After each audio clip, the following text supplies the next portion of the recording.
All right, welcome back, everyone. Continuing on our series with the Lightning MTS 275P for pulse. Uh, we've gone over the DC TIG side. We're going to go ahead and go over the AC TIG side today. A lot of features on this machine. Being that it's a multi-process, a lot of times you'll see the multi-process machines don't have as many features as like a standard TIG. This one even outdoes some of your standard TIG machines. So let's jump over to the machine. We'll run through a couple settings real quick, and we'll get to running some thin aluminum today. All right, here we are at the machine. We're already on AC TIG, but let's go ahead and jump over. Let's say we were doing MIG aluminum. Now we're going to switch over to some thin stuff. We're going to do some TIG. So we'll just use our process arrow, get over to AC TIG. Now we've got all of our AC TIG functions. So we can drop down here on our left side. We've got 25 start amps. We're running a 332nd tungsten. I'm going to bump that up to 35. Post flow at 7.5. Let's go 8. Pre-flow at 0.7. That's just fine. And we do have our HV start and our pedal remote. That's all good there. This machine does have AC pulse as well as advanced AC pulse. That's something we can get into in a later video. We do have a video on advanced AC pulse already, so if you have any questions about that, we do have that that video a little bit further back. It was about a year or two ago, but it's welding 1/4 inch aluminum at 200 amps. That's the video for advanced AC pulse. So let's go ahead. We're going to turn our pulse off. Right now, we've got our spot timer off. We've got our frequency at 180 hertz, 35% balance, and we are running advanced square waves. So pretty typical setup for me. That's about what I like for a general do-all. We are running a 332nd 2% lanthanated tungsten with a gas lens, and we are running a Edge welding cups gas lens number 7 quartz cup, which is specifically meant for aluminum. We're running about 20 CFH of pure argon. I've got some 1/16 4043, and I've got some 332nd 5554. So we'll run a couple of we've got some real thin, like 40 thou aluminum. So we'll run some thin aluminum on this thing. For right now, let's go ahead and light up a couple times, show you how good the arc starts are with this machine. We'll get into running a couple beads. All right, here we're at the table, ready to run. We've got a little scrap piece of some 1/8 inch aluminum. We'll light up a couple times, show the arc starts on this thing, jump over to the thin stuff. Got 175 amps on the machine right now, so we got plenty of amperage. So let's go ahead, light up.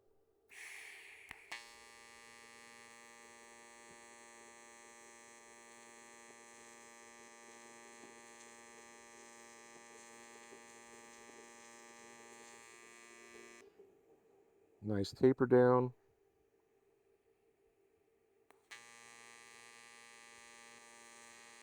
So no fluttering to the start.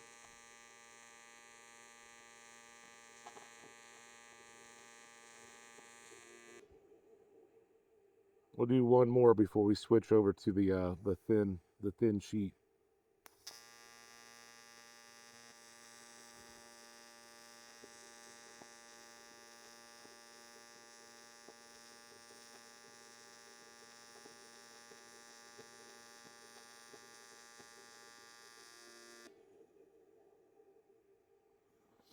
There we go, a nice couple little warm-up runs.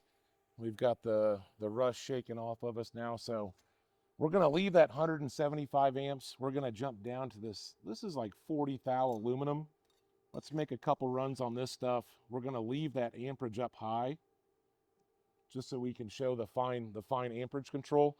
I'm going to put a little bit more point on this tungsten since we were running a little bit higher amperage on that 1/8 inch. I'm going to freshen this up real quick. We'll be right back. All right, now we've got a fresh grind on our tungsten. We're going to jump down to this 40 thou material. Let's go ahead and butter up. Make a couple tacks and we'll make our run.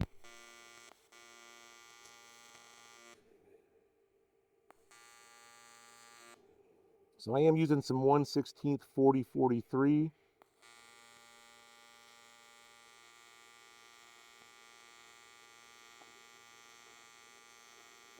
letting that keyhole form.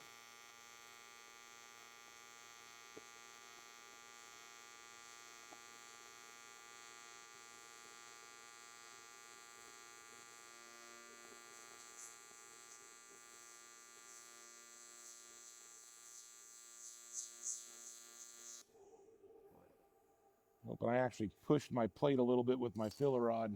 Should have had something on it keeping it down.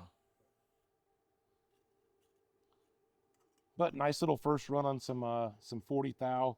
Of course, we've got super good penetration there, so never a worry there.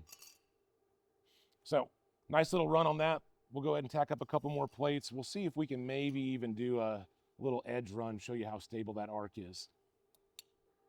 All right, so while we're playing around with the machine, let's go ahead and go back to the control panel. I'm gonna leave the 175 amps, but I am gonna change my waveform just so we can see a little bit of a difference. I'm gonna switch from advanced square, which is typically our most stable, but also our highest heat input waveform. I'm gonna go to soft square, see if we can take a little bit of the heat out, but still keep a nice stable arc.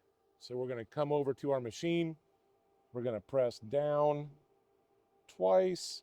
We're going to come over to the far right.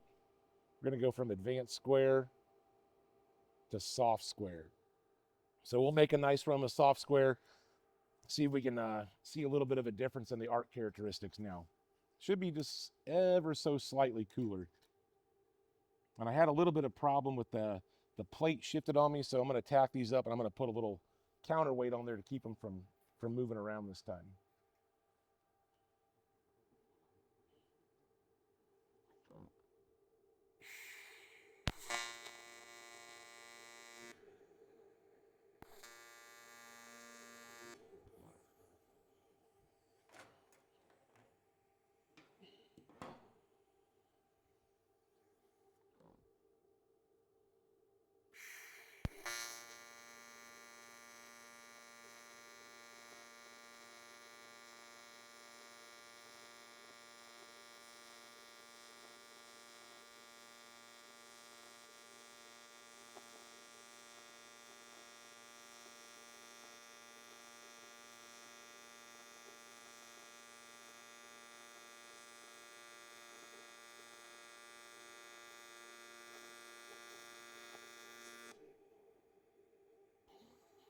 Much better run without that plate moving around. That's something I can be a little more proud of than that first run.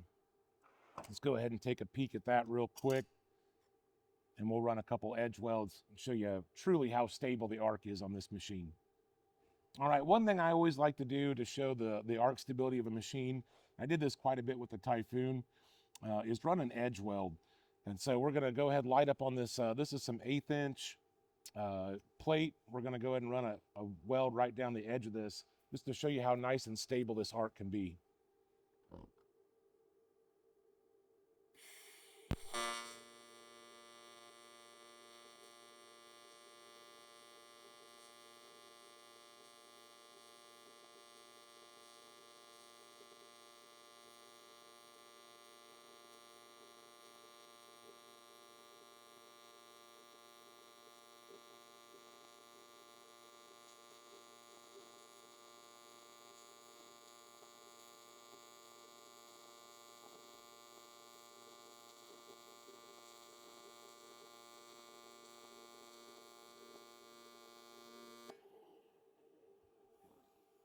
Absolutely perfect.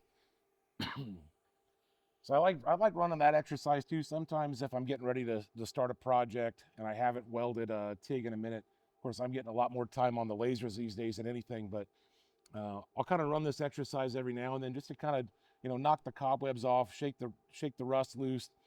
It really helps you focus on adding the filler rod at the proper time and really managing your heat and being super stable with your heat input across that run.